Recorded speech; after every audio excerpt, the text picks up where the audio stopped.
America आज दुनिया का सबसे ज्यादा ऑयल प्रोड्यूस करने वाला कंट्री है, लेकिन फिर भी वो सऊदी अरब पर इतना डिपेंड क्यों है? डोनाल्ड ट्रंप इलेक्शन जीतने के बाद जब एक यूएफसी इवेंट पर आए तो उनके साथ डेना वाइट, एलोन मस्क और दूसरे बड़े नामों के साथ एक सऊदी आदमी भी था। यह आदमी कौन है और इतना इम्पोर्टेंट क्यों है? डोनाल्ड ट्रंप क्यों हर जगह इसको साथ रखता है? 2020 में इलेक्शन हारने के बावजूद सऊदी अरब ने डोनाल्ड ट्रंप के दामाद जेरेड कुशनर को $2 बिलियन की इन्वेस्टमेंट क्यों दी? अमेरिका का सबसे बड़ा स्टार्टअप हब सिलिकॉन वैली है, ये तो सब जानते हैं, लेकिन बहुत कम लोग ये जानते हैं कि उसका सबसे बड़ा इन्वेस्टर सऊदी अरेबिया है। पिछले कई सालों से अमेरिका और सऊदी अरब के बीच एक बड़ा पावरफुल और शानदार रिलेशन रहा है, जिसमें अमेरिका सऊदी अरब को मिलिट्री प्रोटेक्शन देता है और बदले में सऊदी अरब उसे ऑयल सप्लाई करता है। दोनों मुल्कों के बीच इस दोस्ती की शुरुआत हुई 20वीं सेंचुरी में, जब इन दोनों ने एक दूसरे के साथ अपने फायदे के लिए कोऑपरेट करना शुरू किया। उस वक्त सऊदी अरब एक गरीब मुल्क था जो बाकी दुनिया से कट ऑफ था। इस मुल्क में बहुत कम नेचुरल रिसोर्सेज थे और इसकी इकोनॉमी दूसरे मुल्कों से हज और उम्रे के लिए मक्का और मदीना आने वाले मुसलमानों की वजह से चलती थी।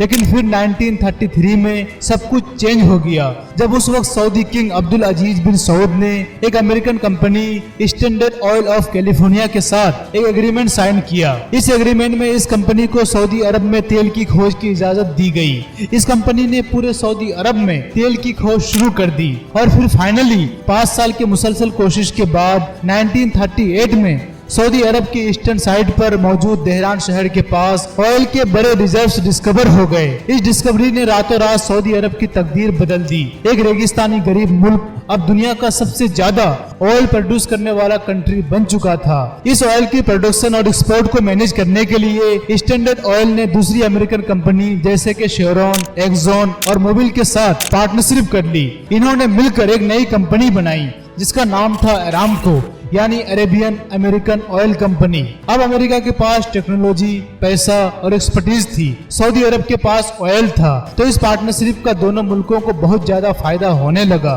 सऊदी अरब अब अपना ऑयल दुनिया को सप्लाई कर रहा था और बदले में अमेरिका सऊदी अरब की ऑयल इंडस्ट्री और इकोनॉमी को डेवलप करने में मदद कर रहा था। फिर वर्ल्ड वॉर 2 के दौरान ऑयल सबसे ज्यादा इम्पोर्टेंट रिसोर्सेज बन गया। अमेरिका और उसके एलाइज को ऑयल की लगातार सप्लाई की जरूरत थी ताकि वो उसे अपनी मिलिट्री गाड़ियां, जहाजों और वारशिप में यूज कर सके। उस वक्त सऊदी अरब के ये तेल रिजर्व्स एलाइड फोर्सेस के लिए बहुत कीमती बन गए और इसी दौरान अमेरिका को ये एहसास हुआ कि मिडिल ईस्ट ऑयल की एक्सेस सिर्फ उसके बिजनेस के लिए नहीं बल्कि नेशनल सिक्योरिटी के लिए भी बहुत जरूरी है।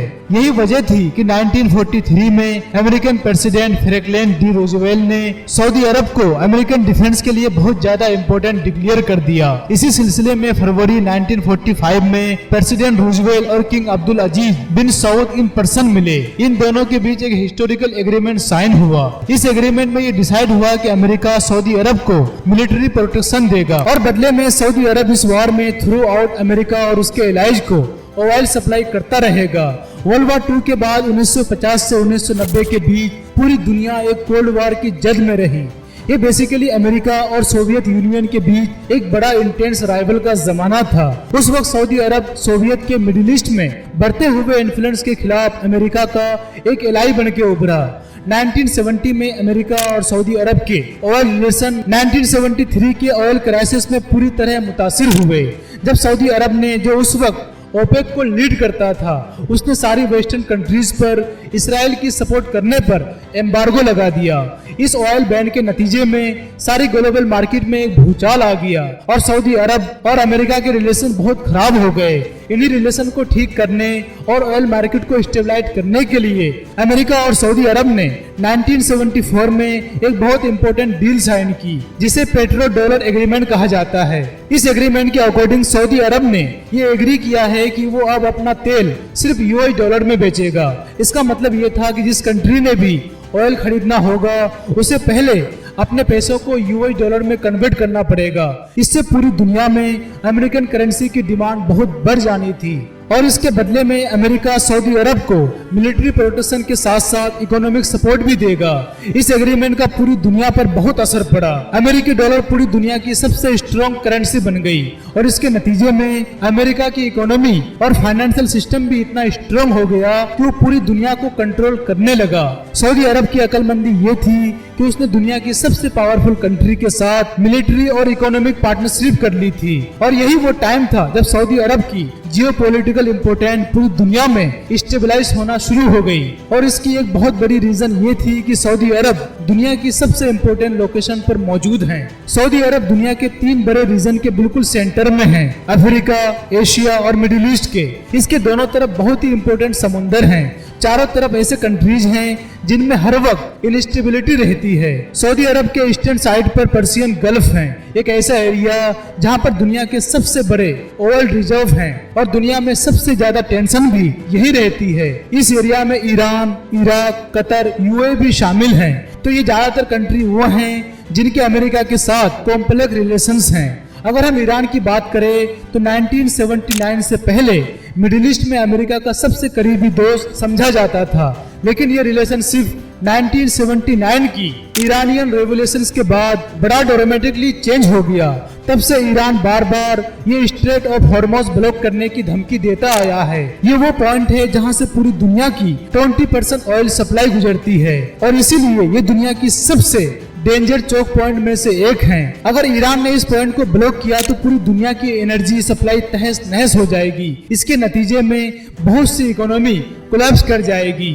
ये straight of Hormuz China, India के लिए भी बहुत इंपॉर्टेंट है क्योंकि वो भी अपना 50% से ज्यादा ऑयल मिडिल ईस्ट से इंपोर्ट करते हैं। अगर इस एरिया में कोई भी ब्लॉकेज होती है तो अपनी एनर्जी नीड के लिए ये दोनों कंट्री फिर रशिया या ईरान के पास जाएंगी और इस तरह अमेरिका की मिडिल ईस्ट पर जियोपॉलिटिकल ग्रिफ कम हो जाएगी। इसी तरह सऊदी अरब की वेस्टर्न साइड पर आए तो यहाँ रेड सी है, एक और बहुत इंपॉर्टेंट समंदर जो यूरोप, अफ्रीका और एशिया को कनेक्ट करती है। पूरी दुनिया का 12% ट्रेड बाबल मंदेब स्ट्रेट से गुजरता है और ये चीज इसे दुनिया का दूसरा सबसे बड़ा इंपॉर्टेंट चौक पॉइंट बनाती है। अभी चौक पॉइंट की सबसे करीब जो मुल्क है वो है यमन, जो कि ईरान बैक्ड हूथियों के कंट्रोल में है और ये हूथी यहाँ से गुजरने वाली अमेरिकी और इजरायली शिप को पिछले 1 साल में कई दफा टारगेट कर चुके हैं। तो अगर ईरान या उसके साथी इस चौक पॉइंट को ब्लॉक कर दे तो दुनिया की इकोनॉमी में एक भूचाल आ जाएगा। यूरोप और एशिया की ट्रेड पूरी तरह मुतासिर होगा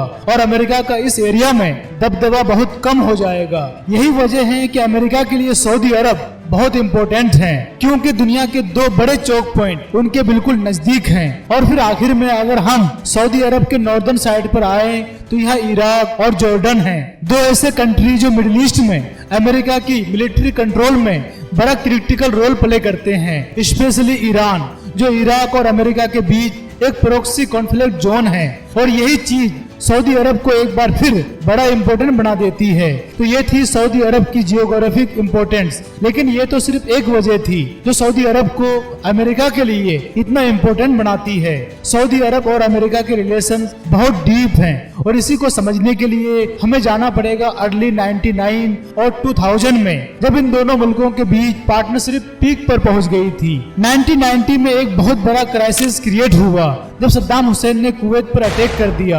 ये सऊदी अरब के लिए एक बहुत बड़ा थ्रेट था क्योंकि इराक की आर्मी अब सऊदी बॉर्डर्स के बिल्कुल पास थी। इसी डर से सऊदी अरब ने अमेरिका से रिक्वेस्ट की कि मुझे प्रोटेक्ट करो। इसके जवाब में अमेरिका ने ऑपरेशन डिजेट सील लॉन्च किया और अपने 5 लाख फौजियों को सऊदी अरब और गल्फ रीजन में भेज दिया। वर्ल्ड वॉर 2 के बाद ये पहली दफा था कि अमेरिका ने इतनी ज्यादा फौजी कहीं डिप्लॉय किए थे। 1991 में गल्फ वॉर शुरू हो गई और अमेरिकन कोलिशन फोर्सेस ने इराकी आर्मी को ढकेलते हुए कुवैत को आजाद करा लिया और सऊदी अरब को भी बचा लिया। इस सारे अरसे में अमेरिका ने सऊदी अरब में परमानेंट मिलिट्री बेसेस भी बना ली और इन बेसेस ने फिर आगे चलकर मिडिल ईस्ट में अमेरिकी इन्फ्लुएंस को बढ़ाने में बड़ा इंपॉर्टेंट रोल प्ले किया। लेकिन इस रिश्ते में एक बहुत बड़ी दरार आई 9/11 के बाद, जब कई रिपोर्ट में ये बात सामने आई कि 19 में से 15 हाईजैकर सऊदी से थे इसके बाद सऊदी अरब पर उंगलियां उठने लगी,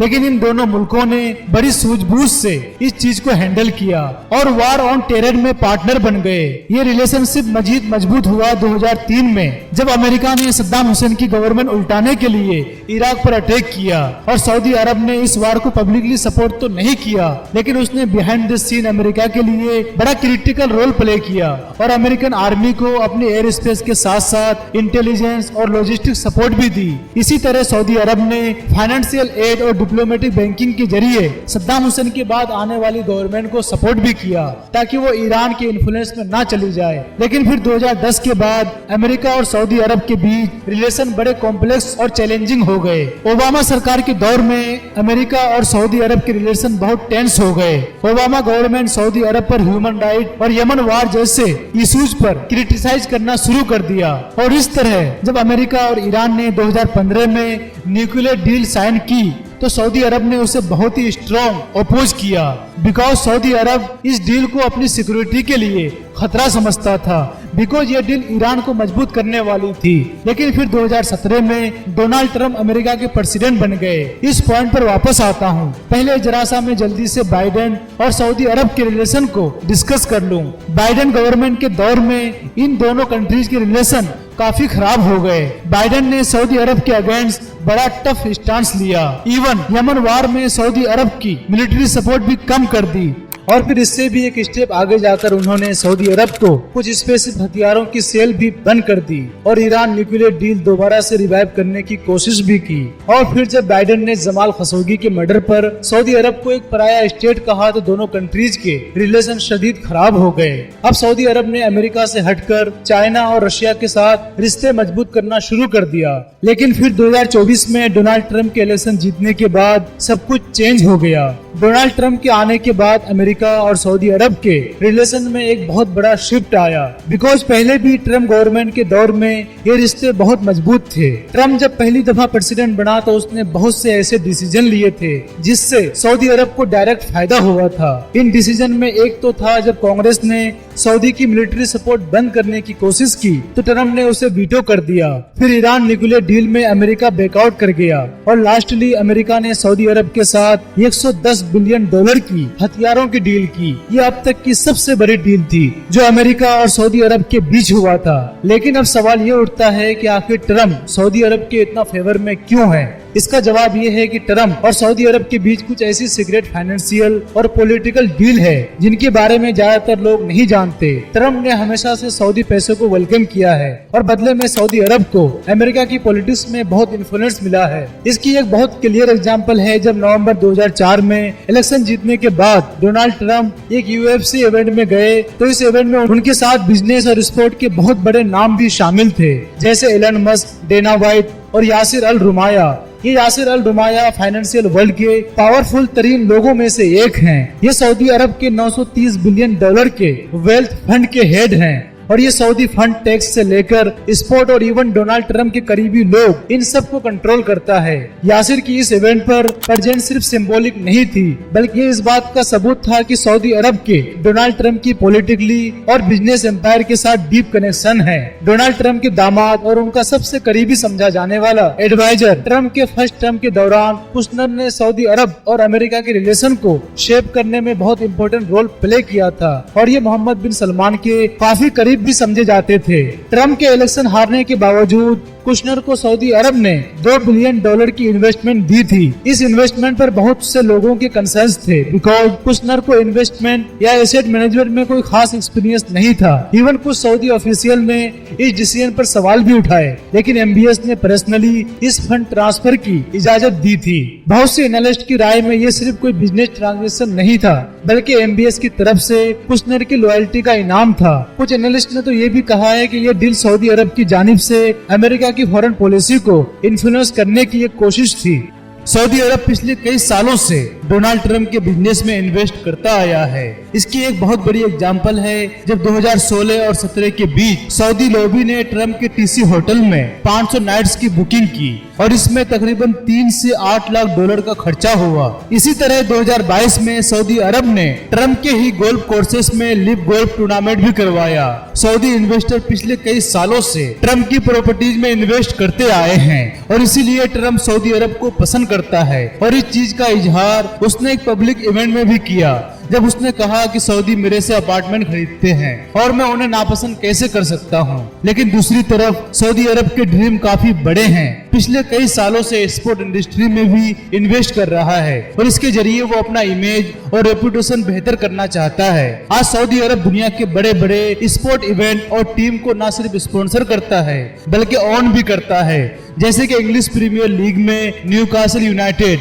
लेव गोल्फ टूर्नामेंट, फार्मूला 1 में एस्टन मार्टिन की टीम और फिर वुमेन टेनिस, रेसलिंग, साइकिलिंग, ई स्पोर्ट और बॉक्सिंग के बड़े बड़े टूर्नामेंट को भी सऊदी अरब स्पॉन्सर करता है। इन इन्वेस्टमेंट के पीछे गोल ये नहीं होता कि सऊदी अरब स्पोर्ट इंडस्ट्री को ग्रो करना चाहता है, बल्कि ये सिर्फ स्पोर्ट वॉशिंग होती है। स्पोर्ट वॉशिंग बेसिकली एक प्रैक्टिस है जिसके जरिए आप स्पोर्ट को यूज करते हुए अपना इमेज बेहतर करते हो और इस मकसद में सऊदी अरब के लिए अब तक की सबसे बड़ी अचीवमेंट ये है कि उसने 2034 में होने वाले फीफा वर्ल्ड कप की होस्टिंग राइट सिक्योर कर लिए हैं और इसके जरिए वो अपना एक नया इमेज क्रिएट करना चाहता है। लेकिन सऊदी अरब सिर्फ स्पोर्ट को यूज नहीं कर रहा बल्कि अब वो अपने गोल्स के लिए technology, social media, artificial intelligence में भी हेवीली इन्वेस्ट कर रहा है। एक टाइम पर सऊदी अरब ट्विटर में सबसे बड़ा आउटसाइड इन्वेस्टर था और इस इन्वेस्ट का मतलब पैसा कमाना नहीं था बल्कि सऊदी गवर्नमेंट ट्विटर को यूज करके